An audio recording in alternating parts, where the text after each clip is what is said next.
बांग्लादेश के बाद अब पूरे विश्व की नजर भारत के पड़ोसी देश नेपाल पर टिकी है, जहां आगामी 5 मार्च को नई सरकार के लिए वोट डाले जाएंगे। इस चुनाव को साल 2008 में राजशाही की समाप्ति के बाद नेपाल के सबसे अहम चुनावों में गिना जा रहा है, क्योंकि 2008 में नेपाल ऑफिशियल तौर पर राजशाही से एक गणराज्य बना था।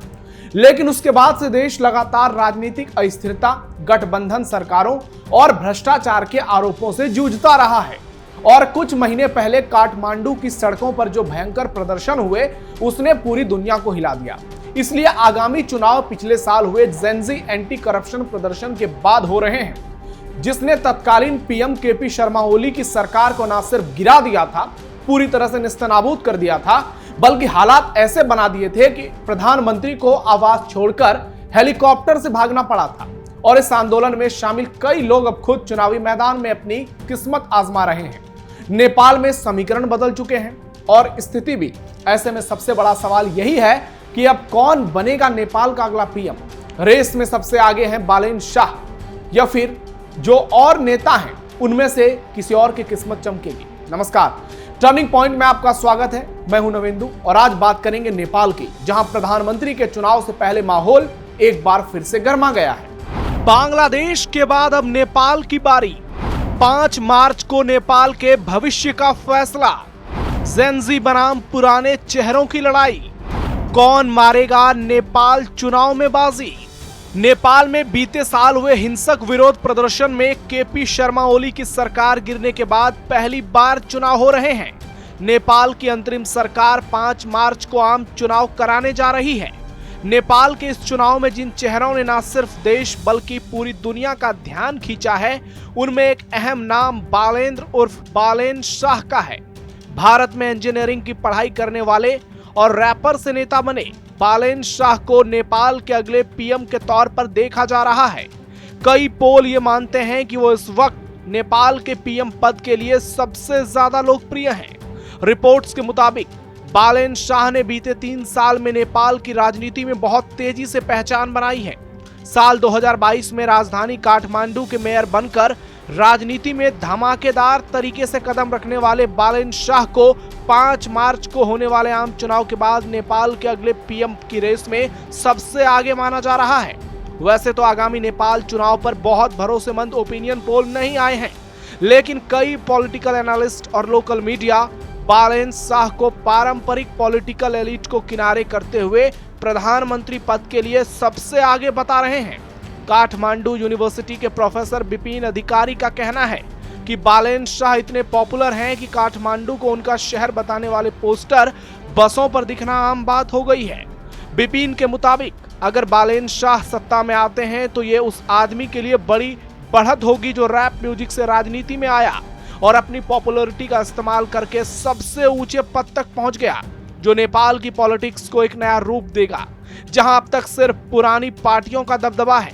बालेन की राष्ट्रीय स्वतंत्र पार्टी आरएसपी देश के लोगों के लिए नया और सेंट्रिस्ट रुझान वाला दल है और इसलिए बालेन शाह पीएम पद की रेस में सबसे आगे नजर आ रहे हैं। पीएम पद के लिए बालेन शाह की लोकप्रियता का एक बड़ा कारण काठमांडू के मेयर के तौर पर उनके किए गए काम है। इसमें शहरी इंफ्रास्ट्रक्चर को बेहतर बनाने, वेस्ट मैनेजमेंट और हेल्थ केयर जैसी सर्विस की डिलीवरी पक्की करना शामिल है। उन्होंने आम चुनाव लड़ने के लिए जनवरी में मेयर पद से इस्तीफा दे दिया था। बालेन शाह ने प्रेस कॉन्फ्रेंस करने या मुख्य धारा मीडिया में आने के बजाय सोशल मीडिया को लोगों से जुड़ने का सबसे बड़ा तरीका अपनाया। उनके सोशल मीडिया पर लाखों की तादाद में फॉलोअर्स हैं और वो सीधे युवा नेपालियों से जुड़ते हैं। बालेन सोशल मीडिया पर अपने छोटे छोटे मैसेज के जरिए युवाओं से जुड़ते रहते हैं। आपको बता दें कि बालेन शाह के पिता पारंपरिक आयुर्वेद दवाखाने में काम करते थे और मां आम होम मेकर थी।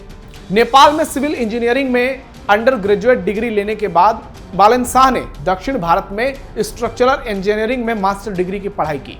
हालांकि शाह को पहचान उनके रैप म्यूजिक से मिली और वो अपने देश में रैप स्टार के तौर पर उभरे। बालेन शाह पिछले साल दिसंबर में आरएसपी में शामिल हुए, जिसकी अगुवाई पूर्व टीवी होस्ट से नेता बने रवि लामिछाने कर रहे हैं। पार्टी ने उनको पीएम पद के उम्मीदवार के तौर पर पेश किया है। आरएसपी ने 12 लाख नौकरियां पैदा करने और माइग्रेशन को कम करने का वादा किया है। देश में बेरोजगारी और अर्थव्यवस्था पर भी पार्टी ने बड़े बड़े वादे किए हैं। नेपाल चुनाव को लेकर पीएम पद की रेस में मुख्य तौर पर 4 चेहरों की गूंज सुनाई दे रही है। वो 4 चेहरे कौन से हैं? एक तो बालेन शाह है, बाकी वो 3 कौन से हैं चलिए आपको बताते हैं। बालेन शाह मुख्य दावेदारों में काठमांडू के पूर्व मेयर 35 साल के बालेंद्र शाह का नाम है, जिन्हें बालेन के नाम से जाना जाता है। वे राष्ट्रीय स्वतंत्र पार्टी आरएसपी के प्रतिनिधि हैं, जिसे पूर्व टेलीविजन प्रस्तोता रवि लामिछाने ने 2022 में शुरू किया था। 35 साल के इंजीनियर बालेन रैपर से राजनेता बने हैं और माना जाता है कि इनकी युवाओं के बीच अच्छी खासी पकड़ है। इन्हें भविष्य के पीएम के तौर पर प्रोजेक्ट किया जा रहा है और वे ओली के खिलाफ झापा 5 चुनाव क्षेत्र में ताल ठोक रहे हैं, यानी एक ओर ओली तो दूसरी ओर बालेन शाह। पुष्प कमल दहल प्रचंड। इस बीच communist party of Nepal unified Marxist Leninist का नेतृत्व 73 साल के ओली कर रहे हैं, जो अभी भी एक ताकतवर हस्ती हैं। तो दूसरी ओर पूर्व पीएम पुष्प कमल दहल प्रचंड 71 साल के चुनावी मैदान में हैं। लेफ्ट पार्टियों के एक platform Nepali communist party NCP के कोऑर्डिनेटर हैं, यानी एक बार फिर से पुराने चेहरे भी लड़ाई में हैं और उसमें एक नाम पूर्व पीएम पुष्प कमल दहल प्रचंड का भी है। गगन थापा देश की सबसे पुरानी पार्टी नेपाली कांग्रेस की कमान अब गगन थापा 49 साल के हाथ में है, जिन्होंने पूर्व प्रधानमंत्री शेर बहादुर देउबा की जगह ली है। राष्ट्रीय प्रजातंत्र पार्टी आरपीपी भी मौजूद है, जो राजशाही की समर्थक है और पूर्व राजा ज्ञानेंद्र शाह को अभी भी कुछ जगहों पर समर्थन मिल रहा है। केपी शर्मा ओली देश के पूर्व PM, Nepal communist party UML के नेता, जिनके चलते जेनजी आंदोलन ने पूरे नेपाल को हिला दिया और स्थिति ऐसी आ गई कि केपी शर्मा ओली को हेलीकॉप्टर से अपने आवास से भागना पड़ा और जेनजी आंदोलन में सबसे बड़ी भूमिका जिसकी रही, उसमें एक बड़ा नाम रहा केपी शर्मा ओली का, लेकिन नकारात्मक तौर पर। अगर वो नेपाल की स्थिति को सुधार लेते तो शायद नेपाल में ये दौर नहीं आता, लेकिन एक बार फिर से केपी शर्मा ओली चुनावी मैदान में हैं, यानी बालेन शाह, पुष्प कमल दहल प्रचंड, गगन थापा और केपी शर्मा ओली। मुख्य तौर पर ये 4 दिग्गज चुनावी मैदान में हैं, इसलिए देखना होगा कि इन 4 में से कौन पीएम पद के लिए बाजी मारता है। तो ये 4 चेहरे हैं जो मुख्य दावेदारी में हैं पीएम पद की, लेकिन सबसे आगे बालेन शाह का नाम है। अब देखना यह होगा कि इन 4 चेहरों में वो कौन सा चेहरा होता है जिसके ऊपर नेपाल की बागडोर होगी, कौन नेपाल का कमान संभालता है। वही नजर इस बात पर भी होगी कि जो भी प्रधानमंत्री होगा उसका भारत के लिए रुख क्या होता है, क्योंकि नेपाल के साथ भारत के संबंध क्या है वो किसी को बताने की जरूरत नहीं है। रोटी से लेकर बेटी तक का रिश्ता भारत और नेपाल के बीच माना जाता है। आपको बता दें कि 1990 के पीपुल्स मूवमेंट ने संवैधानिक राजशाही और मल्टी पार्टी डेमोक्रेसी शुरू होने से पहले नेपाल पर 240 साल तक शाह वंश का शासन था। माओवादी विद्रोहियों के साथ 2006 के शांति समझौते के बाद नेपाल राजशाही से 2008 में एक फेडरल डेमोक्रेटिक रिपब्लिक बन गया। तब से नेपाल राजनीतिक अस्थिरता, बार बार सरकार बदलने और घोटालों से जूझता रहा। भारत के नेपाल से भरोसे का रिश्ता हमेशा से ही रहा। शिक्षा, व्यापार और पावर सेक्टर से लेकर सामाजिक और सांस्कृतिक क्षेत्र में आपसी संबंध काफी मजबूत रहे। हाल के सालों में चीन की नेपाल में दखलंदाजी बढ़ी, खासकर काठमांडू की उस समय की माओवादी सरकार के साथ ट्रेड को लेकर खूब समझौते हुए। 2017 में बीजिंग के साथ बड़ा belt and road initiative BRI हमेशा सुर्खियों में रहा। दिसंबर 24 में पीएम के तौर पर अपनी बीजिंग यात्रा के दौरान ओली ने BRI सहयोग के लिए चीन के साथ एक फ्रेमवर्क पर साइन कर दिया। इसका मकसद BRI के तहत आने वाले प्रोजेक्ट्स और सहयोग को गाइड करना है, जिसमें इंफ्रास्ट्रक्चर डेवलपमेंट और इकोनॉमिक सहयोग शामिल है, जिसकी मियाद 3 साल तक तय की गई है। हालांकि इसे बढ़ाए जाने की गुंजाइश भी छोड़ी गई है। वैसे इसे लागू करने में काफी देरी हुई है और अभी तक कोई बड़ा प्रोजेक्ट फाइनल नहीं हुआ है, जिससे इस पहल के असर को लेकर चिंता बढ़ गई है। इसके अलावा श्रीलंका के साथ भी कुछ वित्तीय कारणों से डीलें सहज नहीं हो पाई। ये सब कुछ नई सरकार के लिए किसी कसौटी से कम नहीं है।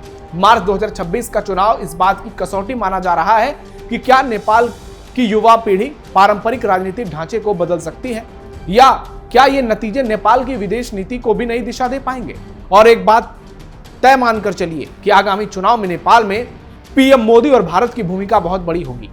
पीएम मोदी भारत में बैठकर नेपाल में बड़ा खेल कर सकते हैं, क्योंकि नेपाल बहुत हद तक भारत पर निर्भर है। और ये तय मानकर चलिए, अगर बालेन शाह नेपाल के अगले पीएम होते हैं तो उसमें भारत का भी बहुत बड़ा रुख होता है। पीएम मोदी की भी एक बड़ी रणनीति होगी और बालन सागर आएंगे तो भारत नेपाल का संबंध और बेहतर हो सकता है। इस खबर पर आपकी राय क्या है, कमेंट बॉक्स में बताइए। हमारे इस वीडियो को लाइक कीजिए, शेयर कीजिए और चैनल को सब्सक्राइब जरूर कीजिए। फिलहाल के लिए टर्निंग पॉइंट में इतना ही। धन्यवाद।